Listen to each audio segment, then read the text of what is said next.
హల్లెలూయా. ఆరాధన కార్యక్రమాన్ని ప్రారంభించుకుందాం. కృపాసత్య సంపూర్ణుడ, ప్రేమ కలిగిన తండ్రి, నీ ఘనమైన శ్రేష్టమైన నామానికి కృతజ్ఞతగా స్తుతులు చెల్లిస్తూ ఉన్నాం. మమ్మల్ని ఎంతగానో ప్రేమించి ఈ సమయాన్ని మాకు అప్పగించారు. ఈరోజు నాయన డిసెంబర్ నెల మొదటి దినం. సంఘ బిడ్డలు విజయ్ గ్రేస్ గారి కుటుంబం, ఎలీషారావు గారి కుటుంబాలు ఈరోజు ప్రత్యేక ఆరాధనగా వారు ఏర్పాటు చేసుకుంటూ ఉండగా ఇరు కుటుంబాలు దీవించండి. కుటుంబ సభ్యులందరికీ కూడా ఆరోగ్యాలు ఇచ్చి, నెమ్మదినిచ్చి, సుఖశాంతులనిచ్చి, క్షమాభివృద్ధి కలిగించి మహిమ తెచ్చుకోమని ప్రార్థన చేస్తున్నాం. ఈ కార్యక్రమానికి ఏర్పాటు చేయబడిన వారిని తోడుకొని రండి. నీ సన్నిధిలో పాటలతో నిన్ను ఆరాధించినట్లుగా, నీ సత్యవాక్యాన్ని విని దాన్ని గైకొనున్నట్లుగా నాయన వారి అవసరతలను బట్టి ప్రార్థించి నాయన నీ యొక్క నామములో నాయన సంతోషించి ఆశీర్వాదాలు పొందుకుని వెళ్ళినట్లుగా సహాయం చేయమని, ఈ కూడిక ప్రారంభం నుండి ముగింపు వరకు నీ చిత్తంలో జరిగించమని రక్షకుడైన యేసు దయగలిగిన నామములో అడుగుచున్నాము తండ్రి, ఆమేన్.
హల్లెలూయా. ప్రార్థన చేసుకుందాం వాక్యము నిమిత్తమై. మహోన్నతుడు అయిన మా పరమ తండ్రి, ఇంతవరకు పాటలతో నిన్ను ఆరాధించే ధన్యతను దయచేసినందుకు స్తోత్రాలు. కొద్ది నిమిషాలు నాయన నీ యొక్క వాక్యాన్ని నీ పిల్లలకు అందిస్తూ ఉండగా మీరే సహాయం చేసి నీ పరిశుద్ధ వాక్కుల ద్వారా నీ పిల్లలందరినీ కూడా బలపరిచి నీ ఘనమైన నామానికి మీరు మహిమ తెచ్చుకోమని రక్షకుడు ప్రభువైన యేసు దయగలిగిన నామములో ప్రార్థించి వేడుకొనుచున్నాము పరమ తండ్రి, ఆమేన్. హల్లెలూయా. అందరికీ వందనాలండి. ఈ సమయంలో మనం కొరింథీయులకు రాసిన 2వ పత్రిక 10వ అధ్యాయము 17వ వచన భాగాన్ని చదువుకుందాం. అతిశయించువాడు ప్రభువునందే అతిశయింపవలెను. హల్లెలూయా. ఈరోజు సందేశం అతిశయము. అతిశయం అనంటే గర్వం. దేవుని పిల్లలమైన మనకి గర్వ హృదయము మంచిది కాదు. వినయము కావాలి, దీన మనసు కావాలి. అంటే దీనత్వం, వినయం, తగ్గింపు అని ఉంటుంది. ఆ లక్షణాలు ఉండాలి తప్ప అతిశయము అనేది ఉండకూడదు. ఇక్కడ ఒకవేళ ఎవరికైనా అతిశయము గనుక ఉన్నట్లయితే వాళ్ళు ప్రభువునందే అతిశయించవలెను అని అంటున్నాడు.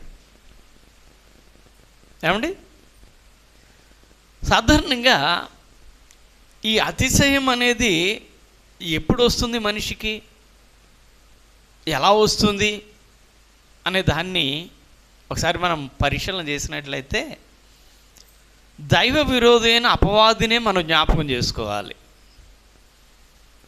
అపవాది దేవుని దగ్గర ఉన్న ఒక దూత, ఒక ప్రధాన దూత. దేవునికి వచ్చిన ప్రతి ఆలోచన దీనికి చెప్పేవాడు, ఈ దూతకి చెప్పేవాడు. అలాగనే ఒకానొక సమయంలో నేను నా స్వరూపంలో ఒక మానవుడిని రూపొందించాలని అనుకుంటున్నాను. ఆ మానవులు ఉండడానికి భూమిని ఏర్పాటు చేయాలని అనుకుంటున్నాను. మానవుడిని నేను సృష్టించి ఆ భూమి మీద పెట్టి కొంతకాలం అక్కడ ఉన్న తర్వాత మరలా నేను నా చెంతకు చేర్చుకొని నా సింహాసనం మీద కూర్చోబెట్టుకోవాలని అనుకుంటున్నానని ఆలోచన చెప్పాడు. ఎవరో? దేవుడు ప్రధాన దూత, దాని పేరు మీ అందరికీ తెలిసే ఉంటుంది, లూసిఫర్ చెప్పాడు. ఎప్పుడైతే ఆ ఆలోచన చెప్పాడో, ప్రతి ఆలోచన చెబుతాడు ఆయన. ఆయనకు వచ్చిన ప్రతి ఆలోచన ఈ దూతతో పంచుకుంటాడు. అంటే అంత ముఖ్యమైన దూత అన్నమాట అండి. మనం కూడా చూడండి, మంచి ఫ్రెండ్స్ అని ఉంటారు, అంటే స్నేహితులు. మన యొక్క బాధ అంతా కూడా వాళ్ళతో చెప్పుకుంటాం. అందరితో చెప్పుకుంటే హేళన చేస్తారు, అవమానపరుస్తారు. ఎవరైతే వాళ్ళని బెస్ట్ ఫ్రెండ్స్ అంటారు, అంటే మన విషయాలు వాళ్ళకి, వాళ్ళ విషయాలు మనకు మాత్రమే తెలుసు, వాళ్ళతో పంచుకుంటూ ఉంటాం. అలాగ పంచుకున్నాడండి తన ఆలోచన. వెంటనే తనకు అనిపించింది, ఏంటి మనిషిని చేసి ఆ మనిషికి ఆయన సింహాసనం మీద కూర్చొనిస్తాడా? నేను ఇంతకాలం పనిచేస్తే నువ్వు నా పక్కన కూర్చోమని ఎప్పుడైనా అన్నాడా? నన్ను పనిచేసి ఒక సాధనంగా వాడుకుంటున్నాడే తప్ప నన్ను కూర్చొనిచ్చే అవకాశం ఆయన కలిగించడం లేదు అని అప్పుడు మనసులో ఒక ద్వేషభావం ఏర్పడి, ఆ ద్వేషభావముతో కొంతమంది దూతలను ఏర్పాటు చేసుకొని గర్వము, అహంకారముతో నిండి దేవుని మీద ఎదురాడడానికి నిలిచాడండి. అంటే ఇప్పుడు తనకి అలాంటి స్థితి ఎందుకు వచ్చిందంటే, ప్రతి ఆలోచన పంచుకుంటున్నాడు, ఎందుకు నాకు ఇవ్వడు అని ఒకలాంటి గర్వం దానికి ప్రవేశించింది. బైబిల్లో కనబడుతుంది, తేజో నక్షత్రమా, వేకువ చుక్క, నువ్వెందుకు అక్కడి నుండి భూమి మీద పడిపోయావు అంటే, తేజో నక్షత్రం అటండి అది. ఎందుకు పడిపోయావు అంటే, నీ గర్వము చేతనే కదా అని లేఖనం చెబుతూ ఉంటుంది. అంటే ఎప్పుడైతే ఒక మనిషిలోనికి గర్వం ప్రవేశిస్తుందో ఆ గర్వం పతనానికి కారణమవుతూ ఉంటుంది. ప్రియులారా, పతనానికి కారణం అవుతూ ఉంటుంది. అందుకని దేవుడు అంటున్నాడు, ఏ పరిస్థితిలోనైనా అతిశయం అనబడిన గర్వము నీ యొద్దకు రానివ్వకు. నీవు సద్దన్నం తినే స్థితి నుండి ఇప్పుడు మంచి రుచిగల భోజనము తినే స్థితికి వెళ్ళావా? నా దేవుడు నన్ను ప్రేమించి ఇచ్చాడండి అని ఆనందించు. పూరి గుడిసెలో నుండి ఒక మంచి బిల్డింగ్లోకి వెళ్ళావా? దేవుడు నన్ను ప్రేమించి నాకు ఈ స్థాయిని ఇచ్చాడండి అని ఆనందపడు. ఏమీ లేని దరిద్రపు స్థితి నుండి గొప్ప ధనవంతుడిగా నిన్ను చేశాడా? ప్రభు దయ వలన ఆనాడు ఏమీ లేదండి, నాకు ఈనాడు సమస్తము కలిగి ఉన్నానండి అని చెప్పుకో. ప్రతి విషయంలో ప్రభువే నాకు దయచేశాడు అని చెప్పుకోవడం మంచిది, కానీ అలా కాకుండా నా కష్టం, నా పనితనం అని గనుక ఇదంతా నా సామర్థ్యమే అనుకున్నట్లయితే అదే గర్వము, అదే అతిశయము, అదే పతనానికి మూలం. అందుకనే ప్రభు అంటున్నాడు, అతిశయించువాడు అంటే ఎవడైనా గర్వము వచ్చినట్లయితే ప్రభు నాకు తోడున్నాడు. ఇదివరకు నేను ప్రభువుని ఎరగను, ఇదివరకు ప్రభు అంటే ఏంటో తెలియదు, ప్రభు సన్నిధికి వెళ్ళడం అంటే ఇష్టము లేదు, కానీ ఒకానొక దినాన్న నేను వెళ్ళాలని ఆశ కలిగి వెళ్ళాను, దేవుని వాక్యము నన్ను పట్టుకుంది, అప్పటి నుండి కూడా నేను దేవుని మందిరాన్ని విడువకు వెళుతూ ఉన్నాను, ఆయన మాటల చేత తృప్తి చెందుతూ ఉన్నాను, ఆయన మాటలు నన్ను ఎంతో ఆదరించి నన్ను బలపరిచాయి, ఇప్పుడు దేవుడు నాకు సహాయకుడు, దేవుడు తోడున్నాడు, నాకు ఇంకా ఎవరున్నా లేకపోయినా పర్వాలేదు అనే విధానంలో అతిశయించు. ప్రభు ఉన్నాడండి, నా బంధువులు ఎవరు నాతో లేకపోయినా పర్వాలేదు, నా రక్త సంబంధులు ఎవరు నాకు సహాయకులుగా లేకపోయినా పర్వాలా, ఎవరున్నారు నాకు? ప్రభువే ఉన్నాడు అని ప్రభువునందు అతిశయించాలటండి. అంతేగాని ఇక దేనిని బట్టి అతిశయించకూడదు. దేవుడు చెప్పాడు ఇర్మీయా గ్రంథంలోనికి మనం వెళ్ళినట్లయితే ఆయన ఒక మాట అక్కడ సెలవిస్తూ ఉన్నాడు. ఇర్మీయా గ్రంథం 9వ అధ్యాయము 23వ వచనం 24వ వచన భాగాలు ఈ మాటలు కనబడతాయి. యెహోవా ఇలాగూ సెలవిచ్చుచున్నాడు,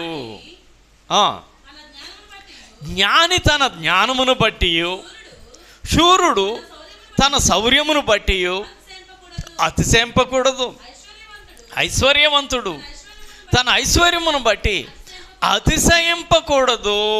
హల్లెలూయా. దేవుడు చెప్తున్నాడండి పాత నిబంధన గ్రంథంలో, దేవుడు ఇలాగని చెబుతున్నాడు. ఏమని? జ్ఞాని తన జ్ఞానమును బట్టి అతిశయించకూడదు. నీకు జ్ఞానం వచ్చింది, అందరికంటే తెలివితేటలు బాగా ఉన్నాయి, నీకున్న తెలివితేటలు చుట్టుపక్కల వారికి ఎవరికి లేవు. అయితే ఆ తెలివిని బట్టి నీవు అతిశయపడకూడదు. ఇప్పుడు ఒక క్లాసులో ఒక 30 మంది పిల్లలు ఉంటే 30 మంది ఒకే రకంగా ఉంటారా? అంటే ఒకే రకంగా చదువుతారా? అందులో బెస్ట్ అనేవాళ్ళు 2-3 ఉంటారు అంతే కదా. మిగతా వాళ్ళందరూ కొంచెం అంటే మిడిల్గా ఉండేవాళ్ళు ఉంటారు, యావరేజ్గా ఉండేవాళ్ళు ఉంటారు, బాగా లోలో ఉండేవాళ్ళు కూడా ఉంటారు. మరి అందరూ కూడా మనుషులమే, అందరూ దేవుడు పుట్టించిన పిల్లలమే. మరి కొంతమందికి ఆ తెలివి ఎందుకు ఎక్కువ ఉంటుంది, కొంతమందికి ఎందుకు తక్కువ ఉంటుంది అంటే అది మన ఇష్టము కాదు, అది దేవుని చిత్తం. ఒక తల్లికి 9 పిల్లలు ఉంటే 9 ముఖాలు ఒకే రకంగా ఉంటున్నాయా? 9 ఎత్తు సైజులు ఒకే రకంగా ఉంటున్నాయా? వాళ్ళ బాడీ సైజులు ఒకే రకంగా ఉంటున్నాయా? లేదు. ఒకడు బారుగా ఉంటే ఒకడు పొట్టుగా ఉంటాడు, ఒకడు లావుగా ఉంటే ఒకడు సన్నగా ఉంటాడు. అది దైవ చిత్తం కదా. కాబట్టి ప్రియులారు, ఇక్కడ జ్ఞానము గనక ఒకవేళ నీకు ఉన్నట్లయితే, సాధారణంగా జ్ఞానం దేవుని దగ్గర నుండి వస్తుంది, దేవుడే ఇస్తాడు. జ్ఞానంలో 2 రకాలు ఉన్నాయి. లోక జ్ఞానం, ఇది అనేకులకు ఇబ్బందికరం. లోక జ్ఞానం మనుషుల్ని ఇబ్బంది పెడుతుంది. అంటే వాళ్ళని ఏమంటారు, కన్నింగ్స్ అంటారు అన్నమాట అండి. అంటే వాళ్ళు తెలివిని బట్టి ఎవరిని రిస్కులో పెట్టాలా, ఎవరిని ఇబ్బంది పెట్టాలా, ఎవరిని బాధ పెట్టాలా, ఎవరిని భయపెట్టాలా అని చూస్తారు. ఇది లోక జ్ఞానం. ఇది దైవ జ్ఞానం అలా కాదు. దైవ జ్ఞానం ఇతరులకి మేలుకరంగా ఉంటుందట అండి. దైవ జ్ఞానం ఎలా ఉంటుంది? ఇతరులకు మేలుకరముగా ఉండేది దైవ జ్ఞానం, ఇతరులకు హానికరముగా ఉండేది లోక జ్ఞానం. మనకి యాకోబు గారు ఆ విషయాలు చెప్తాడు. యాకోబు పత్రికలో జ్ఞానం 2 రకాలుగా ఉంటుందని చెబుతూ లోక జ్ఞానము, దైవ జ్ఞానము వివరణ ఇస్తాడు అక్కడ. మనం చూస్తే ప్రియులారా చూడండి, 3వ అధ్యాయంలో జ్ఞానాన్ని గురించి మాట్లాడుతూ ఆయన 13వ వచనం నుండి రాశాడు, మీలో జ్ఞాన వివేకములు గలవాడెవడు? వాడు జ్ఞానముతో కూడిన సాత్వికము గలవాడై తన యోగ్య ప్రవర్తన వలన తన క్రియలను కనుపరచవలను. అయితే మీ హృదయంలో సహింపనలవి కానీ మచ్చరమును వివాదమును ఉంచుకున్నట్లయితే అతిశయపడవద్దు. సత్యమునకు విరోధముగా అబద్ధపడు. ఈ జ్ఞానము పైనుండి దిగి వచ్చినది కాక భూ సంబంధమైనది, ప్రకృతి సంబంధమైనది, దెయ్యముల జ్ఞానము వంటిదినే ఉన్నది. ఎలాగనగా మచ్చరమును వివాదమును ఎక్కడ ఉండునో అక్కడ అల్లరి ప్రతి నీచ కార్యము ఉండును అన్నాడండి. అంటే లోక జ్ఞానములో ఏముంటాయనంటే మచ్చరాలు ఉంటాయి. అంటే చూసి వారవలేని తనం, ఎదుటి వాళ్ళని చూసి వారవలేని తనాన్ని ఏమంటారంటే మచ్చరం అని అంటారు. దాన్ని చెడు కండ్లు. అందుకని చూడండి చాలామంది దిష్టి బొమ్మ అని చెప్పి పెట్టుకుంటూ ఉంటారు ఇంటికి. అంటే ఆ చెడు దృష్టి మా మీద పడకూడదనే ఆలోచన అంటది.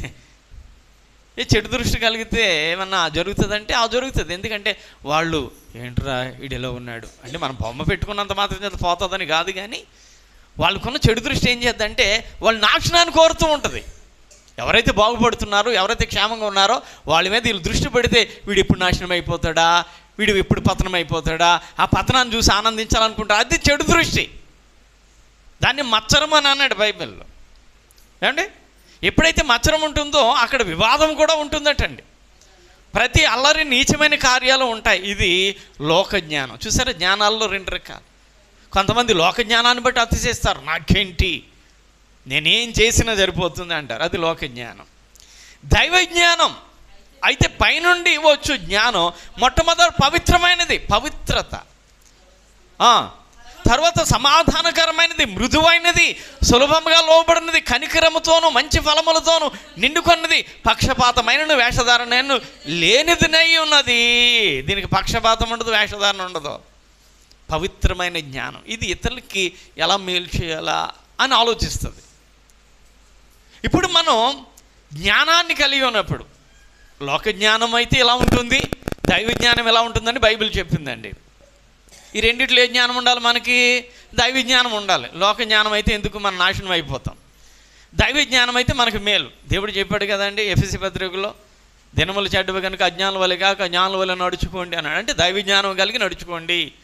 దేవుడు ఇతరులకు ఎలాగైతే మేలు చేశాడో మీరు కూడా ఇతరులకు మేలుకరంగా ఉండే అవకాశం కలిగి ఉండండి అని చెప్పాడు. కాబట్టి దేవుడిచ్చిన జ్ఞానాన్ని బట్టి మనం అతిశయించకూడదట. ఒకవేళ జ్ఞానం కలిగి ఉన్నా ఆ జ్ఞానాన్ని బట్టి అతిశయించకూడదు అన్నాడు అక్కడ బైబిల్లో కదా. ఇప్పుడు మేలు చేసే స్వభావం నీకు వచ్చిందండి, చూసారా నేను కనుక మేలు చేస్తున్నాను, అది కూడా గర్వం. ఏమండి, మేలు చేసే తత్వాన్ని దేవుడికి నీకు ఇచ్చాడు, మేలు చేయడానికి సామర్థ్యం దేవుడు నీకు ఇచ్చాడు కనుక దేవుడు నాకు ఇచ్చిన దాన్ని బట్టి చేస్తున్నానండి బాబు, నాలో ఏమి లేదండి, అది కూడా వినయంగా ఉండాలా. హల్లెలూయా. అంతేగాని చూసారా ఎవడన్నా పెట్టిడా, చూడండి పండగలకి వాటికి మన కానుకలు ఇచ్చే విషయంలో వాటిల్లో లేదా ఏదైనా కొంచెం అధికంగా ఇచ్చేవాళ్ళని చూసారా ఎవడన్నా ఇచ్చాడు నేను ఇచ్చినట్టు అంటారు వీళ్ళు. ఇవ్వడం ఎందుకు, అంత గొప్పగా ఫీల్ అయిపోవడం ఎందుకు? దేవుని పని నీకు దేవుడు ఇచ్చాడు, ఇచ్చావు అంతే. దేవుడు ఇచ్చాడు కనుక ఇచ్చావు, అలా సంతోషించు. అంతేగాని నేను చేసినట్టు ఎవడన్నా చేస్తున్నాడా, నేను ఇచ్చినట్టు ఎవడన్నా ఇస్తున్నాడా అంటే ఆ జ్ఞానమే నాశనం, కొంప ముంచేది ఆ జ్ఞానమే.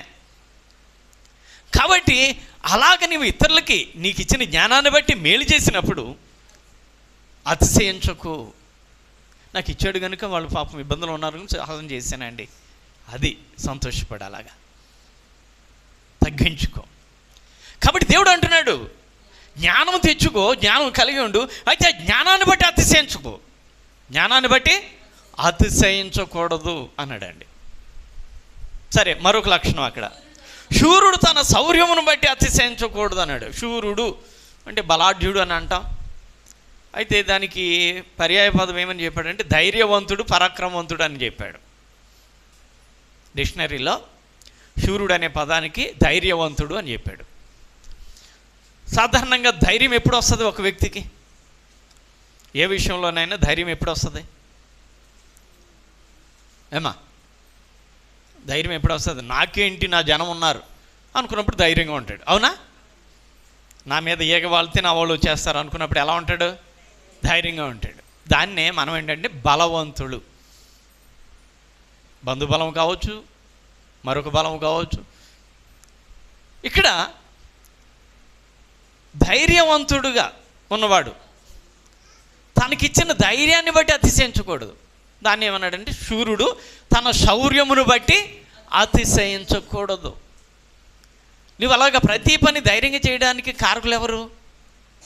దేవుడే. ఇప్పుడు మన బైబిల్ గ్రంథంలో గొల్యాతు అనే ఒక యుద్ధ శూరుడి మీదకి బాల్యంలో ఉన్న దావీదు వెళ్ళాడు అని అంటే ఆ ధైర్యం ఎవరిదే? దేవుడిచ్చింది. నేనున్నాను పద, నేను చూసుకుంటాను పద, వాడి ఎత్తును చూసి హంగును చూసి నువ్వేమాత్రం భయపడకు, నేను చూసుకుంటాను అని చెప్పి ప్రియులరా దేవుడే తనకు ధైర్యం ఇచ్చాడు కనుక ముందుకు వెళ్ళాడు, యుద్ధంలో విజయాన్ని సాధించారు. కాబట్టి ఎప్పుడైనా ఎక్కడైనా నీవు విజయాలు సాధిస్తున్నావా? ధైర్యంతో వెళ్ళి విజయాలు సాధిస్తే అది నీ గొప్పతనం అని ఫీల్ అయిపోకు. దావీదు తాను గొప్పతనంగా ఫీల్ అవ్వాల. దేవుడే నాకు అప్పగించాడు ఆ గొల్యాతుని అని చెప్పుకున్నాడు ఆయన కదా. అలాగే నీవు ఏ విషయంలోనైనా ఏ పనిలోనైనా ధైర్యంగా వెళ్ళి విజయాన్ని సాధిస్తూ ఉంటే అది దేవుడే నాకు సహాయం చేశాడు, వాళ్ళని ఎదుర్కొనే ధైర్యము నాకు ఇచ్చాడు, ఆ శక్తి సామర్థ్యాలు దేవుడు ఇచ్చినవే అనుకోవాలి. కానీ నాకున్న బలాన్ని బట్టి, నాకున్న బలగాన్ని బట్టి నేను ఈ ధైర్యం తెచ్చుకున్నానంటే బలం ఏమైపోద్దో మనందరికీ తెలుసు. ఏమైపోద్ది? ఒకనొక సమయం వచ్చినప్పుడు ఈ దినాల్లో మనం చూస్తూ ఉంటే వాళ్ళు నా వాళ్ళు, ఈ వాళ్ళు నా వాళ్ళు అనుకుంటూ ఉంటుంటే ప్రియులారా, ఒక సమయం వస్తే నీ ఏడుపు నాకు అనవసరం, నాన్ని వదిలేసేవాళ్ళు బోల్డ్ మంది ఉన్నారు ఈ రోజుల్లో. చివరికి భార్యే భర్తను వదిలేసే దినాలు ఉన్నాయి. అవునా? సదాకాలం నీతో ఉంటాను, జీవితకాలం నీతో కాపురం చేస్తూ నువ్వు చేసే ప్రతి పనిలో నీకు తోడుగా ఉంటూ, నీకు సహకారిగా ఉంటూ, నీ సుఖం నా సుఖమే, నీ కష్టం నా కష్టమే, నీ బాధ నా బాధ అని ప్రమాణం చేసిన భార్యే ఒకనొక టైం వస్తే ఏం చేస్తుంది? నీ ఏడిపోతే నీ వీడెవరు, నాకు సంబంధం లేదురని వదిలేసే పరిస్థితులు ఉన్నాయి లోకంలో. ఉన్నాయా లేదా? ఉన్నాయి. మరి అలాంటప్పుడు ఎవరిని బట్టి మనము అతిశయించాలి ప్రియులారా? నాకు బలగం ఉంది అని అతిశయిస్తే ఆ బలగం ఎంతవరకు? కాబట్టి బైబిల్లో అంటున్నాడు శూరుడు తన శౌర్యం బట్టి అతిశయించకూడదు. మనందరికీ తెలుసు, నాకు బలం ఉంది కదా అని విచ్చలవిడిగా పనులు చేసేసాడు. ఎవరు? సంసోన్. దేవుడే బలాఢ్యుడిగా చేశాడు అతన్ని. ఏమండి? అది దేవుడిచ్చిన బలం. అయితే అడ్డమైన పనులు చేయడం నేర్చుకున్నాడు. మరి బాబు, నా ప్రజలు బానిసలుగా ఉన్నారు ఫిలిస్తీన్ల దగ్గర, ఫిలిస్తీన్ల నుండి విడిపించడానికి నిన్ను నేను ఏర్పాటు చేసుకున్నానయ్యా అని అంటే వీడేమో ఆ ఫిలిస్తీన్ల పిల్లని ప్రేమించి తర్వాత అక్కడేదో సామెత అడిగితే అక్కడ గొడవ పెట్టుకుని వదిలేసి వెళ్ళిపోయి మరలా పిల్లం కావాలని వస్తే ఇంకెలాగా వదిలేసి వెళ్ళిపోయాడు, రాడు అనుకునేమో మాంగారేమో ఇంకొకరికి పెళ్ళి చేసేస్తే అక్కడ కయ్యం పెట్టుకున్నాడు, అక్కడ గొడవ పెట్టుకున్నాడు. శివరాకరకు అక్కడి నుండి వేసి దగ్గరికి పోయాడు. ఆ వేసిని వీళ్ళు పట్టుకొని వాడు బలం ఎక్కడుందో, వాడు ఎందువల్ల ఇలాగ ధైర్యంగా ఉంటున్నాడో అమ్మా కనుక్కొని చెప్పమ్మా డబ్బులు ఇస్తాం అని చెప్పి ఆమెను లొంగ తీసుకుంటే ప్రతిరోజు కూడా ఒళ్ళో పడుకు పెట్టుకుని అడుగుతూ ఉండేదట, ఇంత బలం నీకు ఎక్కడ వచ్చింది, నీ బలం ఎక్కడుంది అని అంటే సరదాగా నా బలం ఇలాగా అయితే నా బలం పోద్దని చెప్పేవాడట. చివరికి అలాగే చేసేదట. కానీ అది కాదు, చివరికి విసుగుపోయి చెప్పేసేటట్టండి, నా బలం నా తలలో ఉంది, నా తలను కత్తిరించినట్లయితే నా బలం పోతుందని చెప్పారట. ఇంకా రాత్రిగా పని చేయించింది, వెంటనే అతన్ని మంచం మీద కట్టించేసింది. తెల్లారలేసి అన్నాడట. ఎక్కడ కట్లు తెగితే అంతకుముందు తెగిపోయేవి, ఎంతగా బంధించిన సంఖ్యలైనా కానీ ఇలాంటివి తెగిపోయేవి. తెగల చివరాఖరికి బందీ అయిపోయి గుడ్డుబడైపోయి, ప్రభువా ఒక్కసారి మరలా ఆ బలం నాకు దయచేయి అని అడిగి, అప్పుడు స్తంభాలు కట్టేసినప్పుడు అలా ప్రార్థన చేసి ఆ స్తంభాలను లాగి నాతో పాటు వీళ్ళందరినీ కూడా ఒకేసారి చంపేస్తాను అని చెప్పి నిర్ణయం తీసుకుని అలా పోయాడు. ఎవరు? సంసోన్. కాబట్టి దేవుడు మనకు బలాన్ని ధైర్యాన్ని ఇచ్చినప్పుడు ప్రభువే ఇచ్చాడండి. నేను దాన్ని ఎదుర్కోవడానికి దేవుడే ఇచ్చాడు నాకు ఈ ధైర్యం అని. ఏదైనా ప్రభువునందే అతిశయించాలి అని అంటున్నాడు అక్కడ. ఏమండి? మూడో స్టెప్ ఏంటి? మూడవది ఏంటి? ఐశ్వర్యమును బట్టి ఐశ్వర్యవంతుడు అతిశయింపకూడదు అన్నాడండి. ఐశ్వర్యం పుట్టినప్పుడు తెచ్చేసావా? బంగారాన్ని, మిద్దులు, మేడలు ఇవన్నీ తెచ్చేసుకున్నామండి. దిగంబరిగా వచ్చాము, దిగంబరిగానే పోతామని బైబిల్ స్పష్టంగా చెప్పిందండి వాక్యం. అవునా? ఎలా వచ్చామంట? ఒట్టి చేతులతో వచ్చామండి భూమి మీదకి బ్రతకడానికి. లోకంలో అనేకమైన సంపాదించేసాం. చివరాఖరికి గుండెపోటు వచ్చి చచ్చిపోయింది. అప్పుడు ఒరేయ్ ఆడు పొలాలు అవన్నీ కలిపి కట్టకట్టి వీడితో పాటుగా పెట్టేయండిరా అంటారా ఎవడన్నా? వస్తాయో పోనీ అవి? పోనీ డబ్బు సంపాదించాడు, ఈ డబ్బు నీ పెట్లో పెట్టేయండి అంటాడు ఎవడన్నా? ఊరుకోరా బాబా, దినానికి పని చేద్దా. అవునా?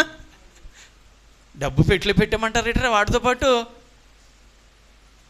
దినం చేయొద్దాడికి అని చెప్పేసి ₹1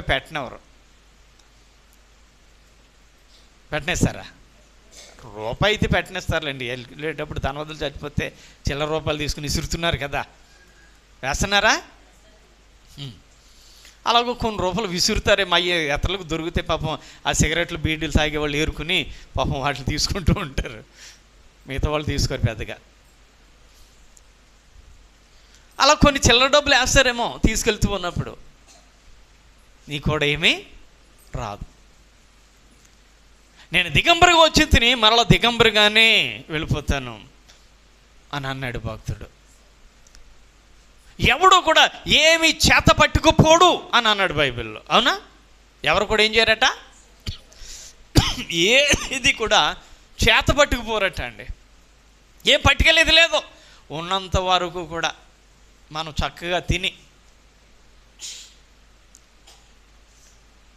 పేదవాడిగా ఉన్నప్పుడు తిందామని కోరుకుంటుందంటే తినలేడట అండి. తినడానికి డబ్బు లేదు. డబ్బుండి సమస్తము తిందాం అన్ని రకాలుగా మనకు ఆవిడ అంటూ ఉంది. ఒకరోజు నేటమాసం, ఒకరోజు కోడి మాసం, ఒకరోజు రొయ్యలు, ఒకరోజు చేపలు, ఒకరోజు పీతలు అని. అసలు అవి బాబోయ్ వేడి చేసేదా? అన్నిటికి మసాలా వేస్తారు కదా, వేడి చేసేసిన తర్వాత గ్యాస్ పెరిగిపోయి పేగురిసిపోయి బాబోయ్ లోబో దిబోలమని గోలెత్తిపోయి ఇబ్బంది పడిపోతాం. వారానికి ఒకసారి లేదా 15 రోజులకు ఒకసారి, నెలకు ఒకసారి అయితే బెటర్ అంట. నీసి మాంసాలు, ఆకుకూరలు, పప్పు ధాన్యాలే ఆరోగ్యానికి క్షేమమట. వారంలో 3 రోజులు 4 రోజులు ఆ చారులు, ఆ కూరగాయలు వండుకొని వారానికి ఒకసారి వండుకుంటాం బెటర్. లేకపోతే మందం అయిపోద్ది. ఏంటది? ఒళ్ళు. హల్లెలూయా. కాబట్టి ప్రియులారా, ఐశ్వర్యవంతులు దేవుడిచ్చాడు. ఐశ్వర్యం ఎలా వస్తుంది?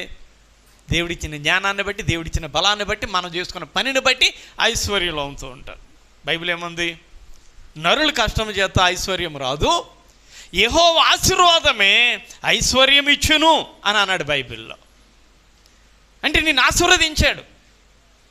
ఆనాడు సౌలుని ఎలాగైతే మంచోడని ఎన్నుకున్నాడో, రాజుగా చేసుకున్నాడో, నిన్ను నన్ను కూడా అలాగ అనుకుని మనల్ని ఐశ్వర్యాన్ని ఇస్తున్నాడు.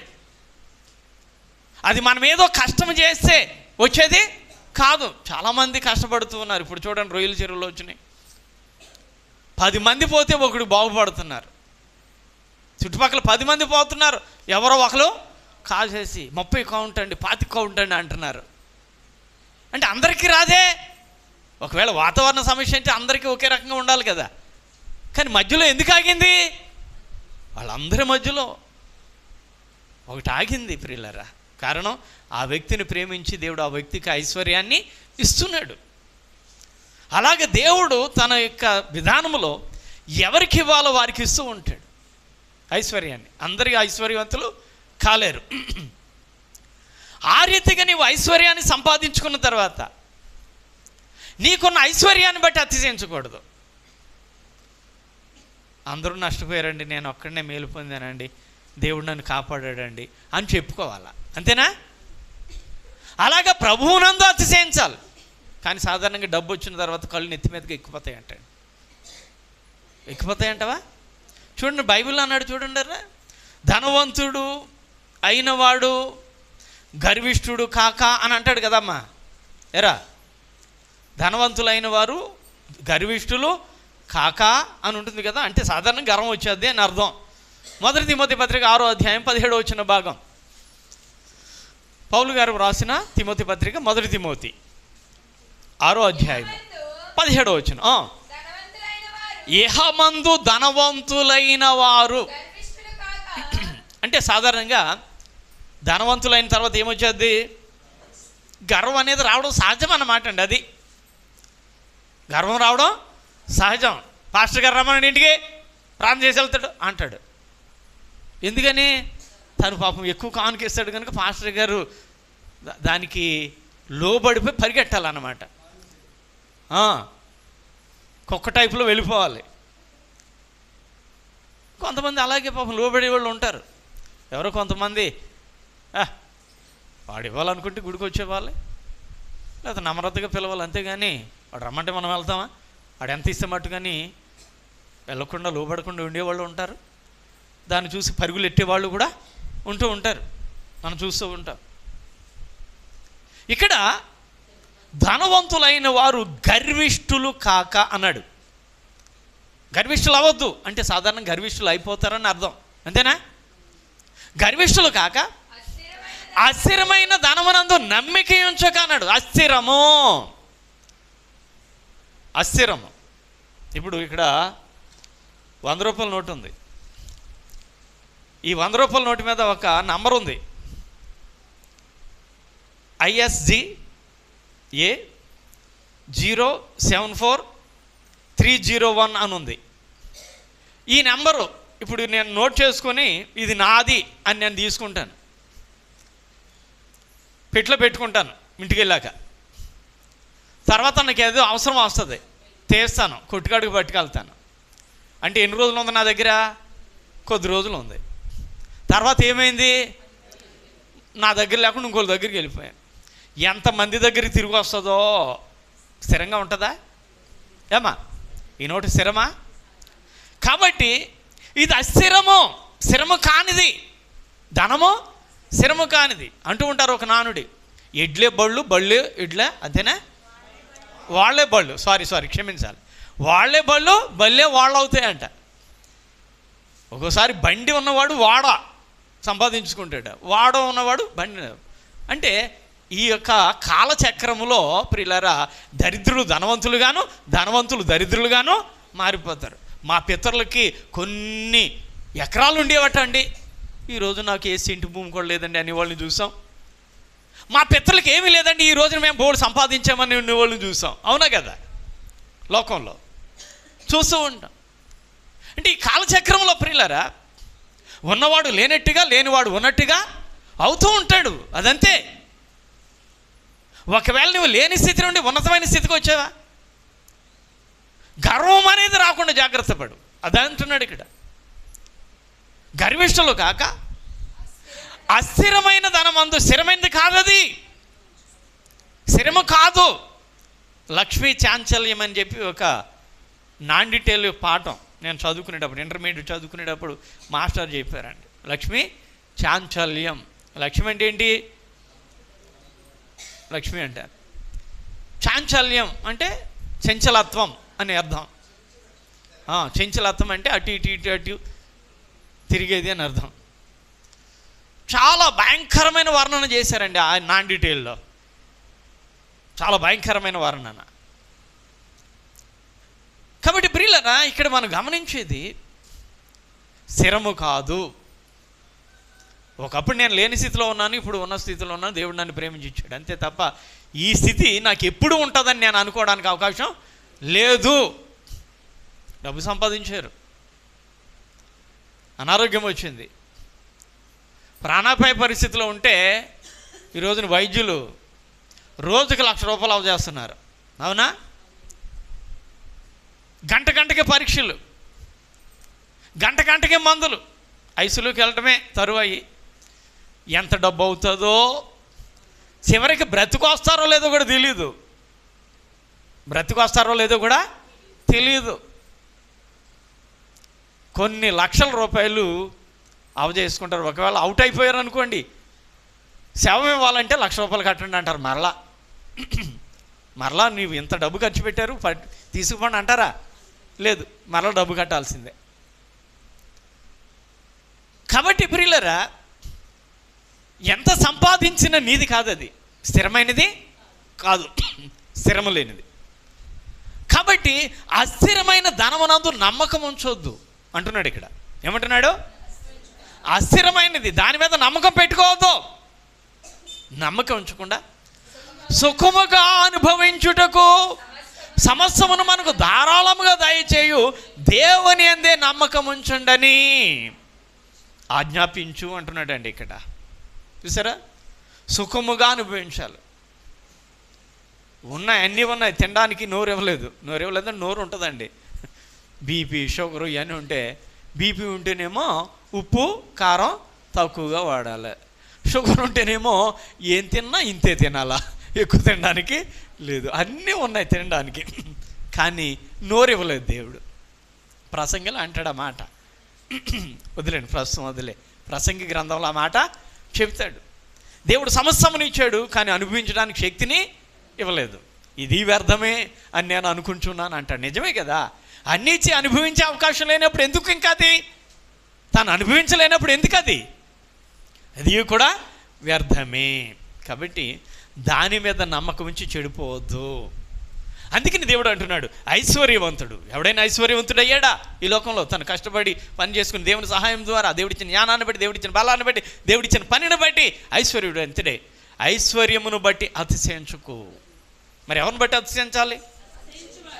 మళ్ళీ చూడండి అన్నమాట, అతిశయించువాడు దేనిని బట్టి అతిశయింపవలెను అనగా, భూమి మీద కృప చూపుచు నీతిని న్యాయాన్ని జరిగిస్తున్న యెహోవాను నేనేనని గ్రహించి నన్ను పరిశీలనగా తెలుసుకొనుటను బట్టి అతిశయింపవలను. హల్లెలూయా!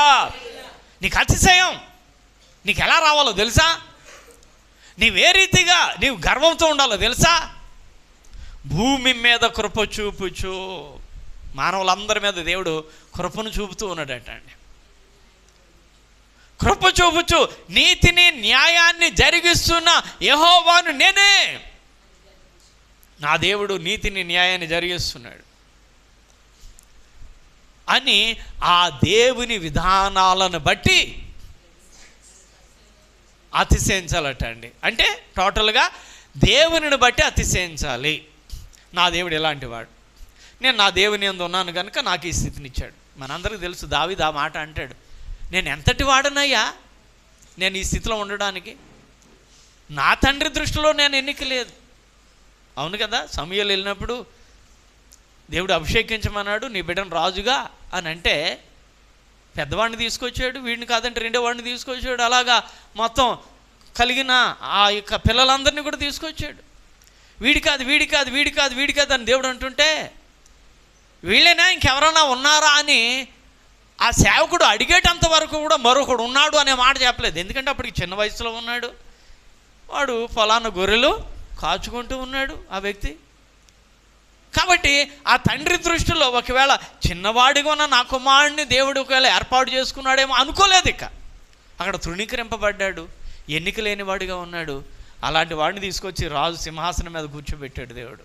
ఎంతటి వాడినయ్యా ఎంతగా నన్ను హెచ్చించడానికి, నేను ఏ పాటి వాడిని, నా వంశం ఏ పాటిది అని దావీదు మహాశయుడు చెప్పుకున్నాడండి. కాబట్టి దేవుడు మనల్ని కూడా ఎవరెవరికి సామర్థ్యం ఉందో ఆ సామర్థ్యాన్ని బట్టి పనులు ఇస్తాడు, ఆయా సామర్థ్యాన్ని బట్టి ఐశ్వర్యం ఇస్తాడు. ఒకడు 1 కోటి సంపాదించవచ్చు, ఒకడు లక్షలు సంపాదించవచ్చు, కొంతమంది 1000 సంపాదించవచ్చు, కొంతమంది 100 సంపాదించవచ్చు. అవును కదా? ఈనాటి యొక్క పనుల్లో మనం చూసినప్పుడు మన దాసు గారు కరెంటు పని ఎంత ఇస్తారండి? కరెంటు పనికి వెళ్తే 500 ఇస్తారా? 1000? పనిని బట్టి ఇస్తారండి. ఇంట్లో పనిని బట్టి 500 పైబడి వాళ్ళకి వస్తూ ఉంటుంది. తాపి మేస్త్రులు ఉన్నారండి, అలా 800 1000 ఉంది ఇప్పుడు కూలి వాళ్ళకి. ఏమండి? కూలి పని ఉన్నాడండి, 400 500 ఉంటుంది కూలి వాడికి, 500. ఏమండి? ఇలాగ వారి వారి పనులను బట్టి ఆయా అంటే జ్ఞానాన్ని బట్టి చేసే పనిని బట్టి ఎక్కువ వస్తూ ఉంటుంది. కొన్ని పనులు చాలా కష్టము, అయినా తక్కువ వస్తూ ఉంటుంది. వ్యవసాయ కూలీలకి కూలి తక్కువ ఉంటుందండి, మిగతా పని వారికి కూలి ఎక్కువ ఉంటూ ఉంటుంది. అలాగా వారి వారి సామర్థ్యాలను బట్టి వారి వారి పనులను బట్టి దేవుడు వారికి ఏం చేస్తూ ఉంటాడు? ఐశ్వర్యాన్ని ఇస్తూ ఉంటాడు. నీవు ఎలా ఐశ్వర్యాన్ని సంపాదించుకున్నా ఐశ్వర్యాన్ని బట్టి అతిశయించవద్దు. సమస్తమును దయచేస్తున్న దేవుని అందే నీవు అతిశయించాలి అని బైబిల్ చెప్తున్నాడు. కాబట్టి నీ అతిశయము ఎలా ఉంది? దేనిని బట్టి నీవు అతిశయిస్తూ ఉన్నావు? నీకున్న జ్ఞానాన్ని బట్టి అతిశయిస్తూ ఉన్నావా? శౌరత్వాన్ని బట్టి అతిశయిస్తూ ఉన్నావా? ధనాన్ని బట్టి అతిశయిస్తూ ఉన్నావా? ఇలాంటి అతిశయం ఏది మంచిది కాదు. కాబట్టి నేను ప్రభుతో ఉన్నాను. మనందరికీ తెలుసు, పౌలు మహాశయుడు గొప్ప ధనవంతుడు, గొప్ప విద్యావంతుడండి. ఎవరు? పౌలు గారు. క్రొత్త నిబంధన పౌలు గారు. సౌలు పౌలుగా మారాడు కదా.